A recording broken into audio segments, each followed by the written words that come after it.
Ceva ți s-a întâmplat în această dimineață, chiar în primele clipe ale acestei prime zile de iunie.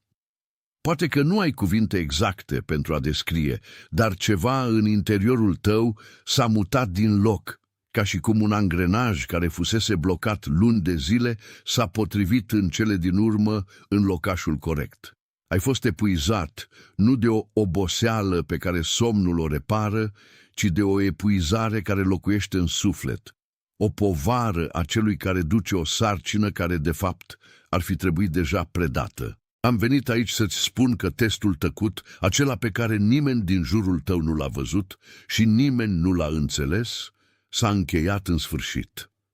Ai trecut. Pe tot parcursul timpului pe care îl vom petrece împreună, vei recunoaște cele 5 semne care s-au manifestat în rutina ta în ultimele săptămâni și vei înțelege ce înseamnă ele cu adevărat pentru destinul tău.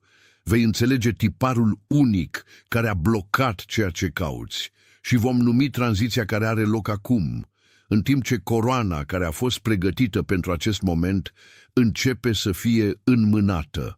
Acesta nu este un videoclip despre teorie, este o confirmare despre propria ta viață. Rămâi cu mine, pentru că ceea ce vom desluși acum este ceea ce menține frecvența ta aliniată cu ceea ce urmează să sosească. Ai observat lucruri ciudate în ultima vreme. Poate că te-ai trezit în mod repetat la 3 dimineața, fără un motiv logic, doar cu inima accelerată. Poate simți că discuțiile care altădată erau plăcute acum sună a gol, ca și cum ai vorbi de pe un mal îndepărtat. Poate că visele tale au devenit atât de vii, încât la trezire realitatea pare un pic cenușie, un pic prea lentă pentru viteza a ceea ce simți înăuntru. Atenție, trebuie să te pregătești. Acum, am pregătit conținut exclusiv pentru cei care simt că au fost puși deoparte pentru ceva mai mare, dar trăiesc înconjurați de zgomot, distrageri și supraîncărcare mentală. Este o călătorie de 30 de zile care îți va transforma viața. Un drum ghidat pentru a-ți întări mintea și a te pregăti pentru ceea ce urmează, cu practici zilnice de concentrare, limite și disciplină. Nu mai negocia cu zgomotul. Învață să identifici distragerile înainte să te controleze și întărește-ți puterea mentală, disponibil și în versiune audio imersivă. Peste 10.000 de cititori și-au transformat deja viața prin intermediul călătoriei de 30 de zile. Mii de oameni au început deja această transformare, oameni ca tine cărora le era de ajuns să trăiască în ceață, oameni obișnuiți care au decis să nu mai accepte haosul mental. Profită de această ofertă pe timp limitat, doar în această lună. Accesează linkul tău chiar mai jos în comentariul fixat. Acestea nu sunt semne că ceva este în neregulă. Dimpotrivă, sunt semne de calibrare. Ființa ta este ajustată pentru a suporta o nouă sarcină, un nou nivel de autoritate care cere ca straturile superficiale să fie îndepărtate. Degetele tale tastând aceste 3 cifre reprezintă spiritul tău, spunând da acestui nou timp. Este cea mai mică formă de acord, dar este cea mai puternică pe care o poți manifesta acum.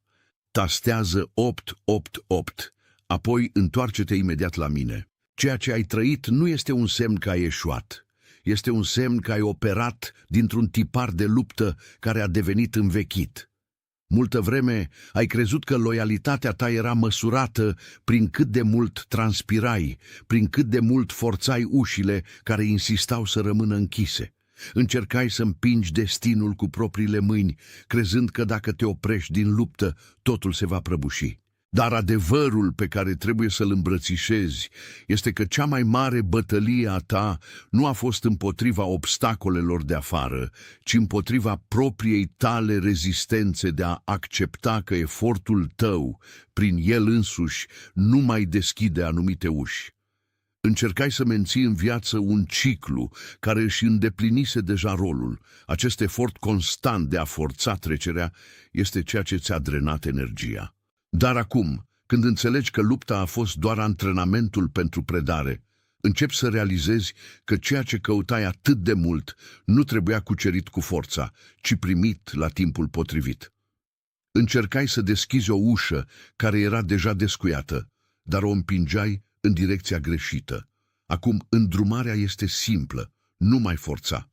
Lasă noul anotimp să dezvăluie calea, fără să fie nevoie să deschizi poteca cu propriul tău sânge. Ai plătit deja prețul. Coroana nu este ceva pe care îl câștigi prin efort continuu. Este ceva pe care îl primești pentru că ai rămas credincios în noaptea cea mai întunecată, chiar și atunci când nimeni nu privea.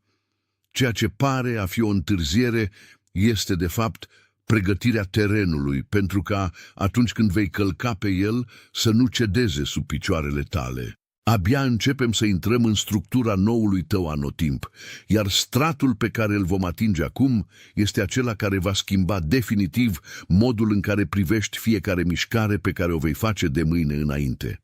Fii prezent, căci revelația a ceea ce se află sub tot acest proces de așteptare este ceea ce va defini cu adevărat drumul tău de acum încolo. Imaginează-ți acum o grădină în primul an de la plantare. Privește acest pământ și tot ceea ce vezi este aparenta dezolare a unei tăieri severe. Ramurile au fost tăiate, frunzele pe care le admirai atât de mult au căzut, iar ceea ce a rămas pare, în ochii celui care privește din afară, un eșec. Ai petrecut luni, poate ani, îngrijind acel pământ, udând fiecare sămânță cu propria ta speranță și, dintr-o dată, tot ceea ce susțineai a fost îndepărtat. Ai simțit ca și cum ai fi fost abandonat, ca și cum viața ar fi renunțat să înflorească prin tine. Dar iată secretul pe care puțini oameni reușesc să-l vadă. Acea tăiere nu era un semn de abandon, era actul final de pregătire pentru recolta pe care nu ai fi putut-o suporta niciodată, dacă ai fi purtat încă greutatea frunzișului vechi. Nu erai tăiat pentru a fi micșorat, erai curățat pentru ca rădăcina să poată pătrunde adânc acolo unde nimeni nu vede. Grădina primului an nu este despre frumusețea florilor, este despre puterea rădăcinilor. Acea durere de a pierde ceea ce considerai esențial era doar spațiul care se deschidea pentru ceva care poartă mult mai multă greutate, mult mai multă autoritate și mult mai multă permanență. Aveai nevoie de acest anotimp al tăcerii pentru ca sinele tău interior să se poată fixa în sfârșit pe solul adevărului și nu pe nisipurile mișcătoare ale aprobării altora sau ale succesului aparent. Permite ca această declarație să pecetluiască ceea ce tocmai a fost dezvăluit în registrul tău personal. Simplul act de a scrie aceste 3 cuvinte transformă această conștientizare într-un angajament conștient. Scrie-le, apoi întoarce-te imediat la mine. Soluția pentru noul tău anotimp nu mai este o sarcină, nu mai este un efort, nu mai este o căutare frenetică de răspunsuri exterioare. Soluția este predarea. Este odihna absolută în autoritatea pe care o posezi deja. Multă vreme ai crezut că trebuie să-ți dovedești valoarea pentru a-ți câștiga locul, dar adevărul este că ai fost deja așezat în el. Ceea ce tu numești soluție este de fapt întoarcerea la starea de a fi în care nu mai trebuie să convingi pe nimeni de ceea ce ești, nici să convingi lumea că meriți ceea ce urmează să vină. Autoritatea nu este un titlu pe care ți-l dă cineva. Este o recunoaștere pe care o accepți atunci când încetezi să încerci să fii totul pentru toată lumea și îți permiți să fii doar ceea ce ai fost menit să fii. Este o stare de odihnă a cuiva care umblă știind că tronul său a fost deja pregătit. Când încetezi să lupți, lupta se oprește în jurul tău. Când te odihnești în esența ta, lumea din jurul tău începe să se organizeze pentru a servi viziunii tale, pentru că, în sfârșit, ai încetat să concurezi cu fluxul vieții. Pentru a ancora această nouă poziționare, practică ceea ce eu numesc pauza de 1 iunie. În fiecare dimineață, în zilele următoare, înainte de a atinge orice dispozitiv sau de a te îngrijora de cerințele celor care așteaptă ceva de la tine, așează-te în tăcere pentru o scurtă perioadă, doar respiră și afirmă pentru tine însuți că anotimpul tău de luptă s-a încheiat. Vizualizează-te intrând în noul anotimp ca și cum ai merge printr-o poartă care s-a deschis de la sine. Nu încerca să umpli această tăcere cu planuri sau griji, doar așează-te în autoritatea celui care a trecut deja testul. Dacă apare un gând de anxietate, amintește-ți că tăierea a avut deja loc, că terenul este pregătit și că singura ta sarcină acum este să fii ceea ce ai fost creat să fii. Această pauză nu este un ritual de meditație, este o calibrare de frecvență. Este momentul în care te aliniezi cu adevărul că noua ta viață nu depinde de cât de mult suferi, ci de cât de mult permiți ca autoritatea care locuiește deja în tine să se manifeste prin acțiunile tale simple și calme. Dacă acest mesaj a confirmat ceva pe care spiritul tău îl recunoștea deja, permite ca like-ul tău să fie aminul tău fără cuvinte. Nu ca o metrică de rețea socială, nu ca un gest îndreptat către numere, ci ca o înțelegere profundă între ceea ce a fost numit aici și adevărul care acum răsună în pieptul tău. Este marca recunoașterii, semnul că ceea ce s-a spus și-a găsit un loc de odihnă în interiorul tău. Este recunoașterea tăcută că sămânța care a fost plantată prin aceste cuvinte a găsit un sol fertil. Există cineva în viața ta care are nevoie să audă aceste cuvinte exact în această noapte. Poate fi acea persoană care a muncit mult mai mult decât toți cei din jurul ei, dar care totuși privește la ușile care rămân închise. Este cineva care poartă o oboseală care nu este fizică, ci existențială, o povară a celui care duce o promisiune care încă nu a înflorit pe deplin. Această persoană a fost tăcută, păstrând durerile și speranțele într-un mod pe care nimeni din jur nu reușește să-l înțeleagă, pentru că a încetat să explice ceea ce simte de teama de a nu fi înțeleasă. În timp ce vorbeam, chipul acestei persoane ți-a apărut în minte, nu întâmplător, ci printr-o intuiție directă care te-a adus aici ca un mesager.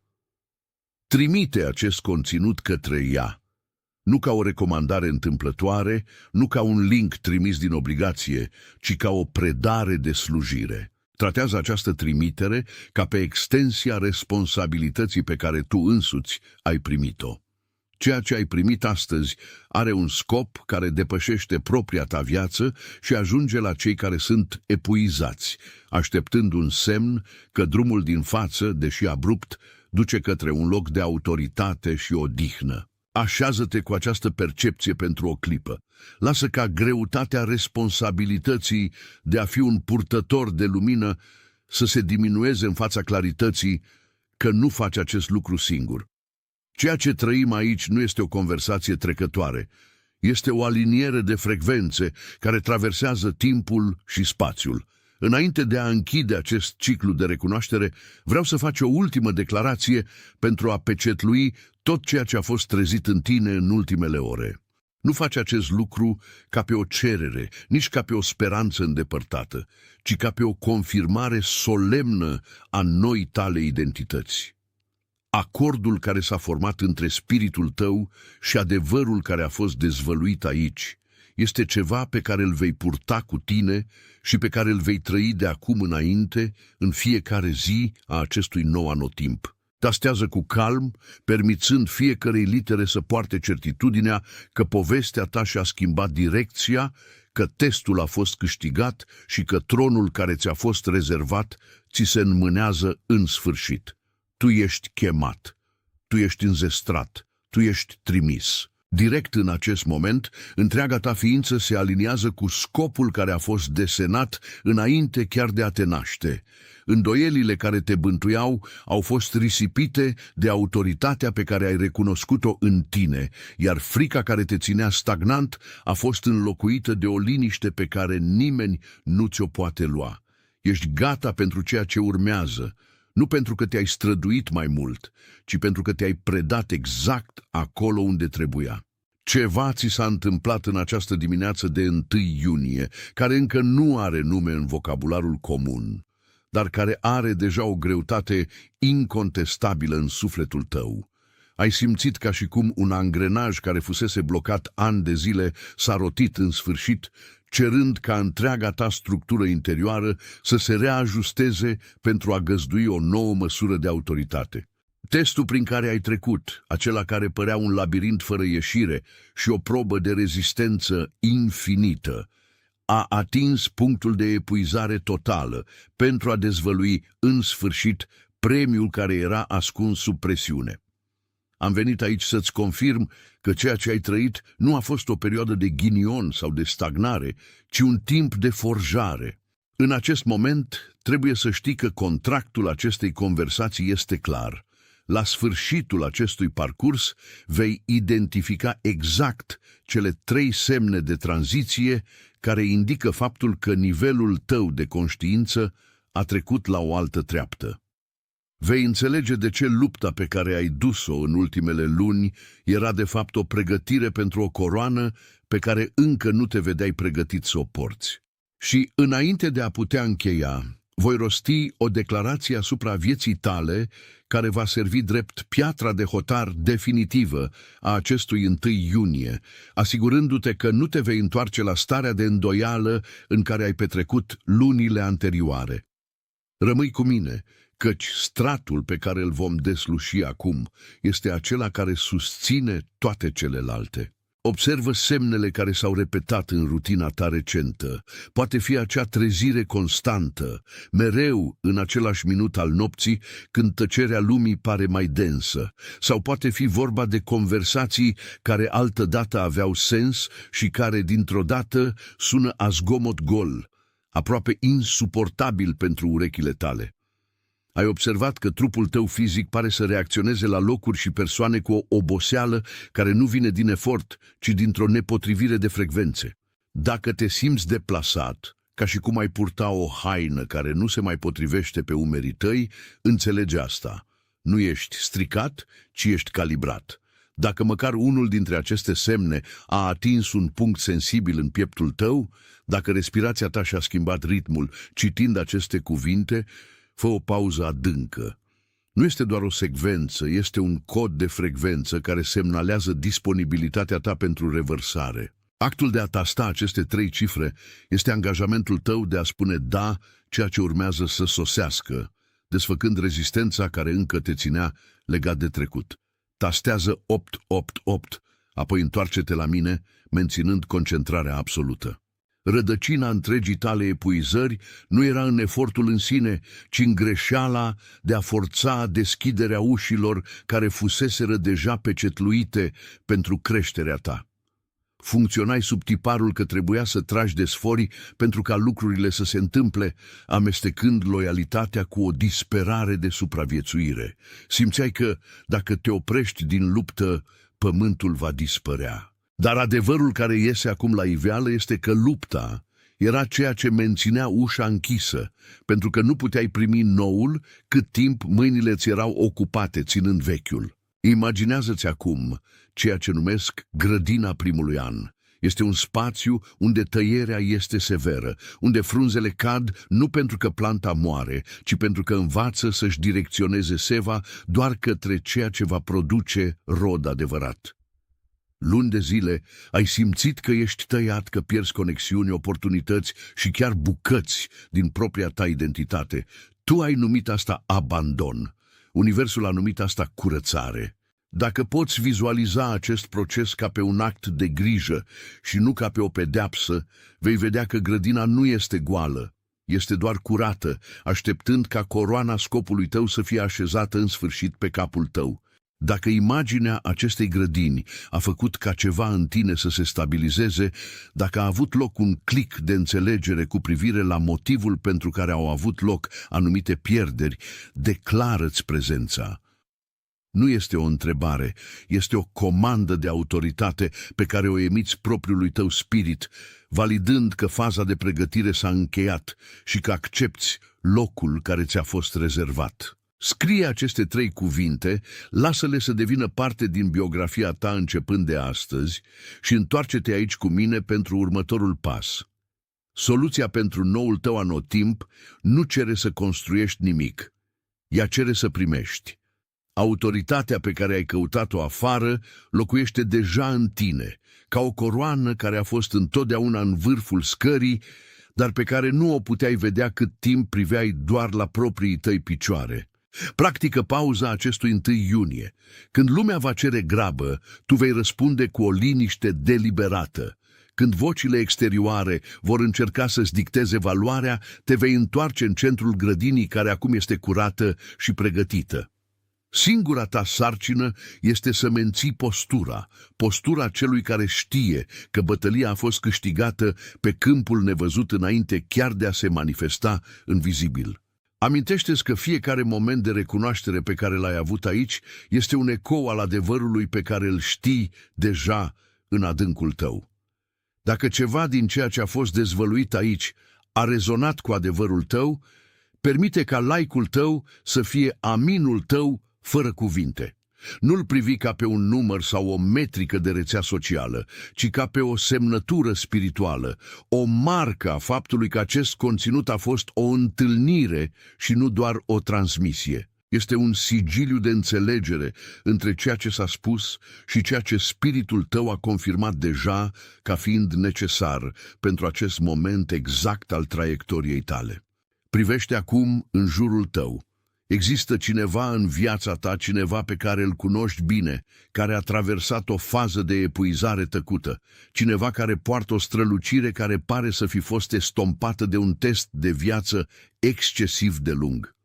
Această persoană a încercat să mențină o postură puternică, deși în interior așteaptă doar un semn că nu-și pierde mințile.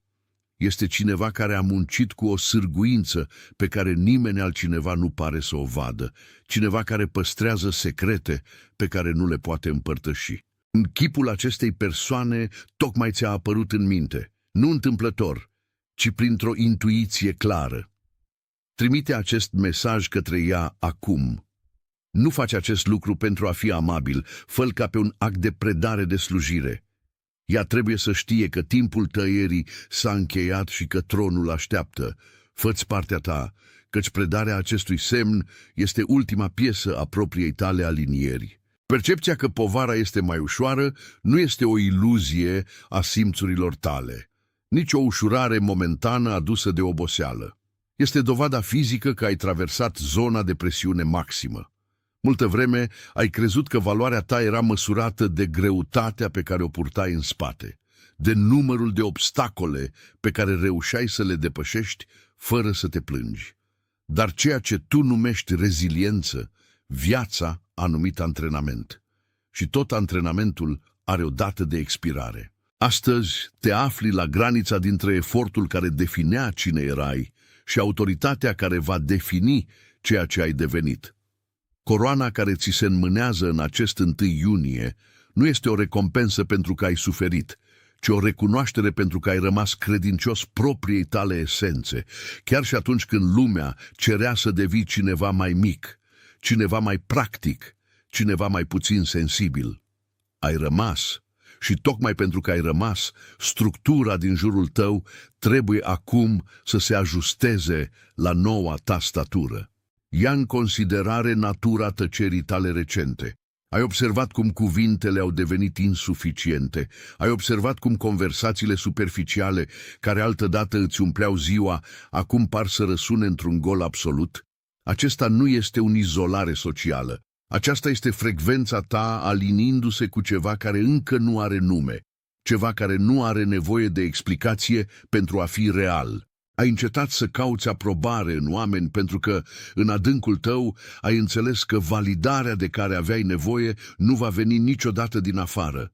Ea era deja țesută în fiecare noapte de insomnie, în fiecare vis viu care părea mai real decât realitatea ta diurnă. Aceste experiențe nu au fost distrageri, au fost hărți. Ele îți arătau terenul pe care trebuie să mergi de acum înainte. Greșeala pe care aproape toată lumea o face când ajunge în această etapă este să încerce să ducă cu sine prăzile bătăliei anterioare. Privești înapoi și vezi cicatricile, pierderile, ușile care s-au închis cu zgomot și vrei să iei explicația pentru toate acestea în noul teritoriu. dar coroana ta nu este făcută din fier forjat în focul trecutului. Ea este ușoară. Este făcută din claritatea care apare doar atunci când accepti în sfârșit că tot ceea ce s-a întâmplat a fost un proces de distilare. Nu ai pierdut nimic care să fie esențial. Te-ai eliberat doar de tot ceea ce era accesoriu, de tot ceea ce servea doar pentru a-ți ascunde adevărata formă. Și acum, fără greutatea a ceea ce nu-ți mai aparține, poți ocupa în sfârșit spațiul pe care spiritul tău a știut dintotdeauna că este al tău. Respiră adânc acum. Lasă această înțelegere să străbată fiecare fibră a ființei tale. Înainte să trecem la ultima mișcare a acestei conversații, am nevoie să iei în posesie deplină tot ce s-a spus. Nu o face ca pe o rugăminte. Nu o face ca și cum ai aștepta să fii observat. Fă-o ca și cum ai semna un document oficial, ca și cum ai recunoaște că perioada de încercare s-a încheiat și că a început timpul domniei. Tastează cu convingere. Lasă ca spiritul tău să simtă greutatea acestor cuvinte în timp ce degetele tale le formează. Tu ești chemat, tu ești înzestrat, tu ești trimis. Direct din acest punct în care te afli, viața ta începe să se reorganizeze cu o viteză care îi va surprinde pe cei care au încercat să-ți limiteze creșterea. Nu mai lupți pentru un loc. Tu ocupi locul care ți-a fost rezervat încă de dinainte să înțelegi ce înseamnă o încercare. Ceea ce simți acum este liniștea care precedă o mare recoltă. Și dacă ai putea să te uiți la reflecția din oglindă astăzi și pentru prima dată după mulți ani să nu găsești urme de oboseală, ci strălucirea celui care a traversat deșertul și a găsit oaza, ai purtat o întrebare pe care nimeni din jurul tău, oricât de mult ar încerca, nu o poate răspunde. Este întrebarea despre scopul atâtei rezistențe, al atâtui efort care părea să nu dea roade. Astăzi, răspunsul este livrat. Vei înțelege de ce anumite uși au rămas încuiate și de ce drumul tău a trebuit să fie atât de tăcut. La sfârșitul acestei conversații vei ști să identifici semnele noului tău anotimp și vei recunoaște coroana care este așezată pe capul tău, nu prin meritul luptei, ci prin dreptul de neam. Încercarea s-a încheiat pentru că tu, în sfârșit, ai încetat să încerci să-ți dovedești valoarea celor care nu aveau autoritatea să-ți valideze sufletul. Există semne clare că ai intrat în acest portal, în această prima zi a lunii iunie. Te-ai trezit în mod repetat în timpul nopții, simțind o urgență de a te ruga sau pur și simplu de a sta în tăcere, ca și cum ceva ar fi așteptat atenția ta deplină. Ai observat numere, modele și sincronicități care par să se repete în locuri unde nu ar trebui să fie. Și, mai presus de toate, există un sentiment că nu mai aparții locurilor pe care le frecventai. Nu este doar o succesiune. Este simbolul infinitului, portalul care se deschide spre revărsare. Tastează 888, apoi vino direct înapoi la mine. Confunzi efortul cu fidelitatea. Crezi că, dacă vei continua să împingi, ușa va ceda. Dar ușa nu este încuiată pentru a te împiedica. Este încuiată pentru a te proteja de un teritoriu care nu mai cuprinde ceea ce ai devenit. Gândește-te la asta ca la grădina primului an. Imaginează-ți un grădinar care taie cele mai sănătoase ramuri ale unui copac, doar pentru ca energia să curgă spre rădăcină. Ai crezut că ești tăiat din abandon, dar erai pregătit pentru o expansiune care necesita o bază mai profundă. Dacă imaginea acestei grădini, a acestei tăieri care doare, dar care salvează, tocmai s-a fixat în spiritul tău, tastează cuvintele, sunt gata în comentarii. Lasă ca această declarație să pecetluiască ceea ce a fost dezvăluit. Recunoașterea este primul pas al posesiei. Tastează, apoi vino direct înapoi la mine. Nu mai trebuie să-ți construiești locul, trebuie doar să-l ocupi. Lasă ca like-ul tău să fie aminul tău fără cuvinte. Nu ca pe o metrică de rețea socială, ci ca pe o încuviințare tăcută, că ceea ce s-a spus aici a fost spus cu adevărul pe care inima ta deja îl recunoștea. Este cineva în viața ta care are nevoie de această ușurare astăzi. Poate fi acel prieten care lucrează până la epuizare, care păstrează tăcerea asupra propriilor bătălii, sau acea persoană pe care o vezi purtând o povară. Atenție, trebuie să te pregătești. Acum, am pregătit conținut exclusiv pentru cei care simt că au fost puși deoparte pentru ceva mai mare, dar trăiesc înconjurați de zgomot, distrageri și supraîncărcare mentală. Este o călătorie de 30 de zile care îți va transforma viața. Un drum ghidat pentru a-ți întări mintea și a te pregăti pentru ceea ce urmează, cu practici zilnice de concentrare, limite și disciplină. Nu mai negocia cu zgomotul. Învață să identifici distragerile înainte să te controleze și întărește-ți puterea mentală, disponibil și în versiune audio imersivă. Peste 10.000 de cititori și-au transformat deja viața prin intermediul călătoriei de 30 de zile. Mii de oameni au început deja această transformare, oameni ca tine cărora le era de ajuns să trăiască în ceață, oameni obișnuiți care au decis să nu mai accepte haosul mental. Profită de această ofertă pe timp limitat, doar în această lună. Accesează linkul tău chiar mai jos în comentariul fixat